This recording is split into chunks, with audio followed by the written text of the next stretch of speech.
So I'm just now at the EVGA booth here, joined by Jacob. How are you doing? Very good.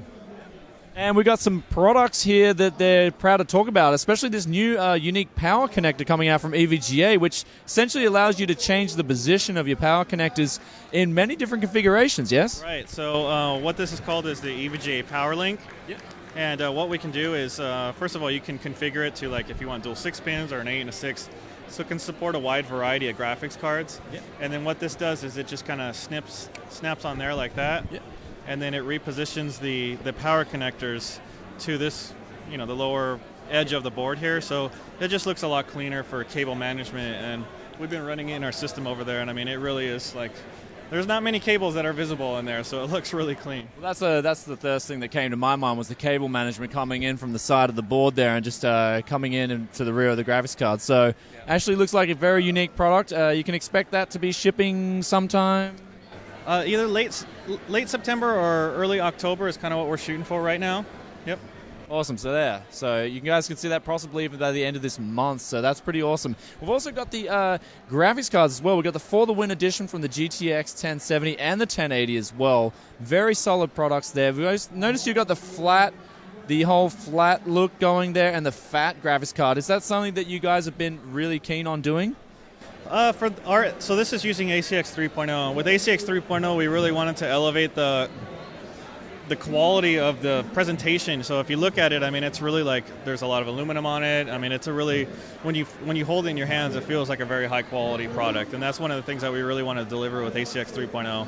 And in addition to that, of course, with the ACX 3.0, it also cools really well, which is something that we're pretty proud of as well.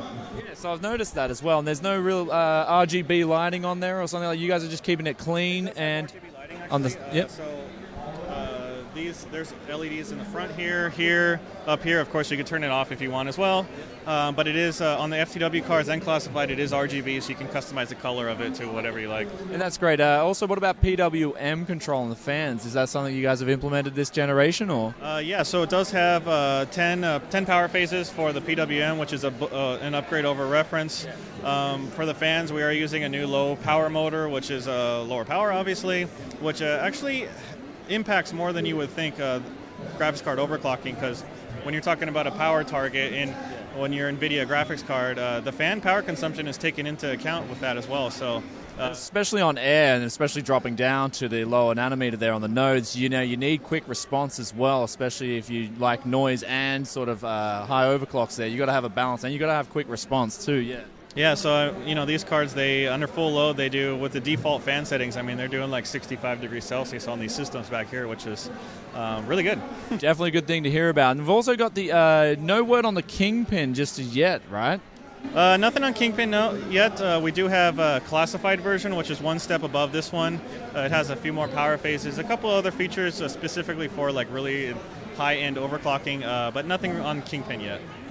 So that's you guys heard it, the EVGA, the graphics cards, the power supplies as well. I noticed you guys have been dominating the market with those power supplies as well. Anything new in the works there, or just the same solid value for money and also the same higher tier power supplies just going to keep coming out? I think you're going to see us continue to try to make innovations there. So today we have a pretty much top to bottom lineup from 430 watts all the way to 1600 watts. We do have some new models coming out later this year. Our G2 line, which is a very successful line for us. We have a new version, G3, which will bring smaller sizes, more efficiency, more feature stuff like that. So we're pretty excited about that. Very awesome products. Also, one thing that we'd like to clear the air is the EVGA motherboards as well. They have hit the market with the motherboards, though there was some stigma in the air, especially from a couple of years ago, surrounding some of those problems with compatibility or the BIOS updates or whatnot. In the air now, you just want to clear that up. The motherboards are generally working really solid nowadays, right? Yeah, I think that over the last few years, we've certainly learned a lot, and we've been able to improve our team globally. So we have a BIOS layout team, or we have a BIOS team, we have hardware layout team, we have power team. I mean, we have everything in place, and our current X99 and Z170 motherboards, for anyone who owns them, I think they are pretty happy with them. They overclock really good.